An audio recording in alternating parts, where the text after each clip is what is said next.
kejayaan BPPKB pasti jaya.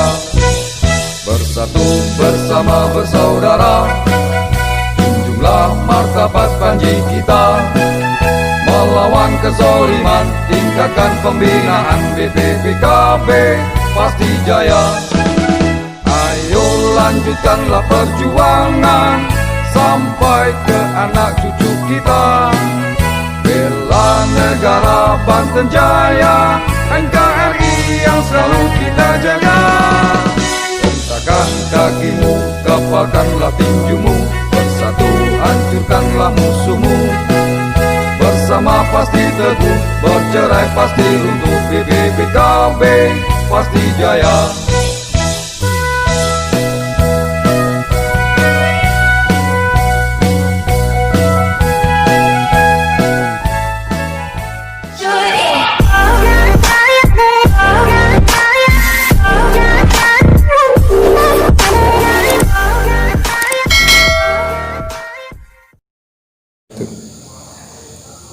Assalamualaikum warahmatullahi wabarakatuh. Waalaikumsalam. Sahabat channel Dhani Production, sore ini saya berada di kediaman, boleh dikatakan vilanya Ketua Umum terpilih BPPKB Bapak Haji Bayu Munandar. Pada kesempatan ini sedikit akan bincang-bincang, ngobrol bareng santai. Sahabat channel Dhani Production, apa sih BPKB, ormas BPKB yang semakin saat ini semakin besar di kancah nasional. Pak Oyim, baru saja kemarin kalau tidak salah Munas BPKB perdana, bisa dikatakan munaslup mungkin ya. Bisa diceritakan dengan sahabat Dhani Production seperti apa? Ya, assalamualaikum warahmatullahi wabarakatuh. Terima kasih kepada Pak Denny yang saat ini sahabat saya, kebetulan beliau ada di media. Terima kasih pula yang sudah datang ke tempat saya untuk bersilaturahmi, kemudian tanya-tanya tentang giat Munas BPKB yang digelar kemarin tanggal 20 Desember 2020. Alhamdulillah kita baru saja selesai kemarin melaksanakan Munas perdana organisasi Badan Pembinaan Potensi Keluarga Besar Banten. Kenapa saya katakan Munas pertama? Karena sejak pendirian organisasi ini dari tahun 1998 yang dideklarasikan pada saat itu tanggal 6 Juni 1998 yang sampai saat ini belum pernah Munas. Tetapi walaupun demikian, perjalanan organisasi kami BPKB ini tetap tertib administrasi. Hanya saja persoalannya kita belum pernah Munas. Dengan seiringnya waktu dan perkembangan zaman, kami Dewan Pimpinan Pusat didesak oleh pengurus-pengurus yang di bawah DPP, dari mulai DPD, DPC, DPAC, ranting dan sebagainya. Walaupun memang dalam hal ini Munas adalah hanya memberikan suaranya kepada tingkat DPD dan DPC sesuai anggaran dasar rumah tangga. Alhamdulillah yang memiliki hak pilih kemarin itu 80% hadir untuk melaksanakan Munas dan menggunakan hak pilihnya. Semua DPC sehingga alhamdulillah hadir dan menggunakan hak pilihnya. Tetapi tetap pada pelaksananya, karena pada saat ini sebagaimana kita ketahui bersama dengan adanya COVID-19, kita juga memohon izin kepada gugus tugas DKI untuk bagaimana Munas bisa terselenggara dengan tidak menabrak aturan COVID.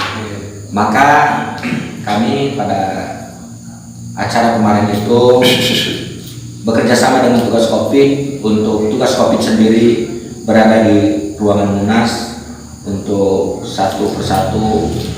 Memang tidak seluruhnya, hanya apakah mungkin betul sampling atau bagaimana. Semua kepanitiaan di tes COVID.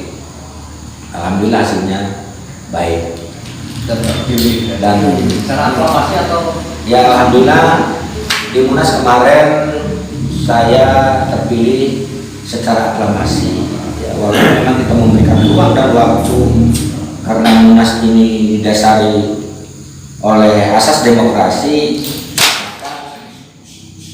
kami memberikan ruang dan waktu untuk silakan seluruh anggota BPKB berhak untuk dicalonkan dan mencalonkan diri. Setelah kita buka ruang untuk dicalonkan dan mencalonkan, tidak ada satupun yang mencalonkan, maka sebelum Munas memang mereka sudah mengirimkan surat dari masing-masing DPC untuk segera digelar Munas. Pertama, yang kedua memberikan dukungan kepada saya atas desakan daripada para DPC, dan memang hak mereka untuk mendesak kita, juga memang hak berorganisasi.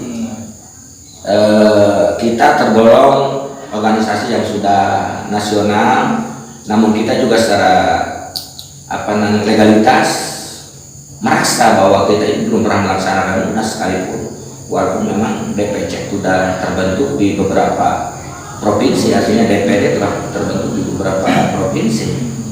Atas desakan itulah kami gelar Munas, walaupun memang pihak-pihak DPP ada yang tidak menyetujuinya untuk melaksanakan Munas ini, tetapi kembali bahwa kedaulatan organisasi ini ada di tangan anggota, di tangan para pengurus. Ya, setuju atau tidak setuju, amanat anggaran dasar juga Munas itu harus dilaksanakan 5 tahun sekali. Maka mengacu pada anggaran dasar itu, sehubungan kita belum pernah Munas sekalipun dari tahun 98, dengan desakan dan dorongan yang sangat kuat dari Pak DPC, kami gelar Munas yang alhamdulillah kemarin telah dilaksanakan dan hasilnya alhamdulillah sukses, aman, nyaman, dan kondusif. Oke. Nah, setelah ke depan apa sih rencana-rencana strategis untuk membangun kemajuan daripada BPKB agar kembali kepada fitrahnya BPKB, apa yang akan dilakukan oleh Pak Ketua Umum tadi? Ya, tentunya dalam anggaran dasar yang terdahulu dan memang sekarang juga akan ada anggaran dasar perubahan yang di dalamnya ada program umum. Tentunya kita akan menjalankan program umum BPKB, baik jangka pendek, jangka menengah, dan jangka panjang. Dan program umum ini adalah merupakan salah satu program organisasi, tetapi kepentingannya, manfaatnya untuk semua masyarakat negara Republik Indonesia. Yang salah satunya kita juga berorganisasi ingin bekerja sama dengan pemerintah pusat, kalau DPP-nya, DPD-nya tingkat daerah, untuk melakukan pengawalan secara bersama-sama bagaimana program-program pemerintah dapat dilaksanakan dengan bersama-sama, dipantau atau bekerja sama dengan organisasi. Jadi intinya BPKB menjalin sinergitas dengan semua stakeholder yang ada di Indonesia mungkin ya. Tentu ya, tentu. Ya, kita yang namanya organisasi nasional, tentunya kita Dewan Pimpinan Pusat harus konsolidasi dan harus koordinasi dengan pemerintahan pusat. Dan untuk pemerintahan daerah juga kami tekankan untuk DPD daerah tingkat provinsi harus koordinasi, konsultasi, minta petunjuk, minta arahan dengan pemerintah daerah provinsi. Kita mengawal proses pembangunan di semua. Betul. Mengawal proses pembangunan di setiap sektor, mana yang telah diprogramkan oleh pemerintah, apakah dapat diwujudkan oleh pemerintah atau tidak. Kemudian apabila dapat diwujudkan, ya ucapan terima kasih yang harus kita ucapkan. Apabila tidak dapat diwujudkan, apa kendala tidak terwujudnya program pemerintah itu sendiri, kita punya hak untuk melakukan bertanya dan lain sebagainya agar program pemerintah juga dapat terlaksanakan dengan baik. Oke, Pak Anil, ini ada sedikit pertanyaan yang agak petik ya, bahwa apa sih untuk menetralisir perpecahan di antara berbagai ormas ya, baik internal ormas PKB maupun dengan di luar PKB. Ini banyak terjadi terjadi? Apa sih? Pertama, kalau konflik internal BPKB tentunya saya hanya mengutip dari semisal ada konflik internal dan disebabkan oleh apa konfliknya. Kalau memang konflik internal ini akibat daripada kebijakan, maka apabila kita tidak menemukan solusi akibat konflik kebijakan ini, maka kita ambil solusinya dan kembalikan kepada anggaran dasar rumah tangga. Insya Allah konflik internal atas dasar kebijakan-kebijakan kita akan kembalikan kepada anggaran dasar rumah tangga apabila konflik ini tidak dapat diselesaikan secara persuasif, secara kekeluargaan. Kita akan selesaikan dengan mengacu, dengan mengembalikan kepada anggaran dasar dan rumah tangga. Karena saya mengutip di hukum Islam itu seperti itu. Apabila ada perselisihan paham tentang hukum Islam, tentang hadis, tentang dalil dan segala macam, dan hal itu adalah menjadi persengketaan dalil hukum misalnya, maka kembalikan kepada Quran dan hadis sebagai landasan hidup kita sebagai seorang muslim. Jadi organisasi begitu, apabila kita terjadi ya, ketidakharmonisan, kesalahpahaman yang diakibatkan dengan adanya kebijakan-kebijakan, maka kita akan mengembalikan kepada dasar organisasi kita, yaitu adalah anggaran dasar rumah tangga. Insya Allah anggaran dasar rumah tangga adalah merupakan fondasi dasar-dasar untuk kita melaksanakan organisasi ini secara baik dan benar. Kalau ada konflik di organisasi dengan organisasi lain, apa sih penyebabnya?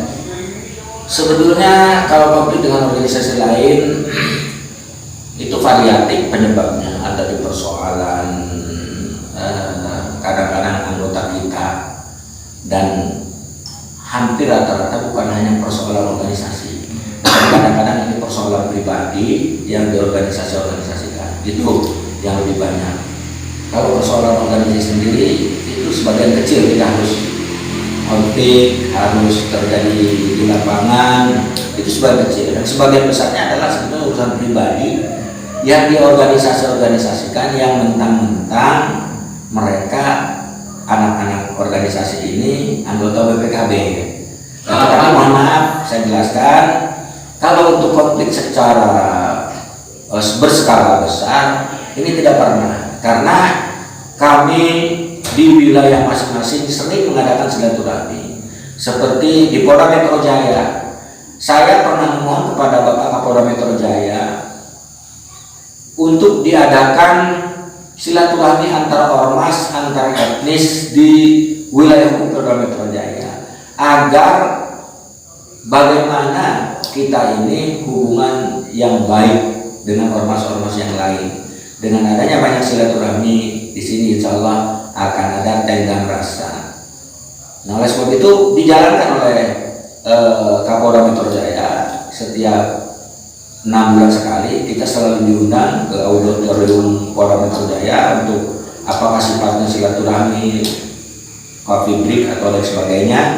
Yang jelas pada intinya kita kumpul bersama sesama ormas yang ada di wilayah Polda Metro Jaya. Begitupun di Banten kita sering mengadakan silaturahmi di antar ormas. Nah, silaturahmi ini gunanya ketika ada anak-anak kita di bawah terjadi gesekan, maka tingkat pimpinan atas provinsinya atau tingkat atas pusatnya segera komunikasi dengan pimpinan organisasi yang lain.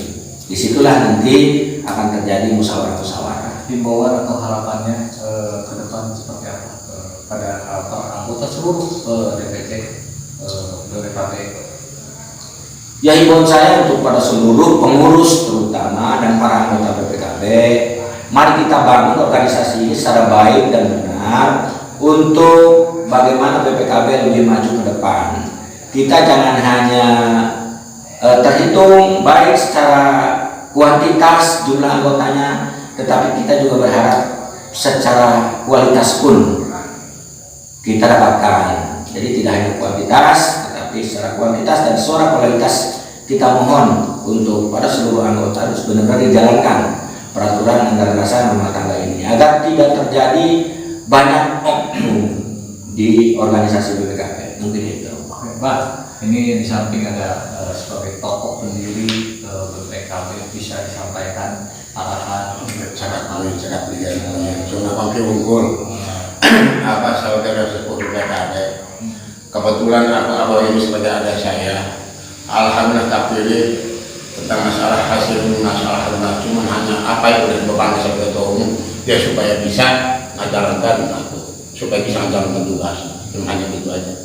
Oke, baik sahabat channel Dani Production, itulah bincang-bincang singkat dengan salah seorang tokoh pendiri BPKB dan ketua terpilih hasil Munas Perdana yang digelar minggu kemarin di tanggal 20 di Desember 2020 tanggal 20 Desember di Jakarta. Amin. Demikian sahabat channel Dani Production. Assalamualaikum warahmatullahi wabarakatuh. Waalaikumsalam.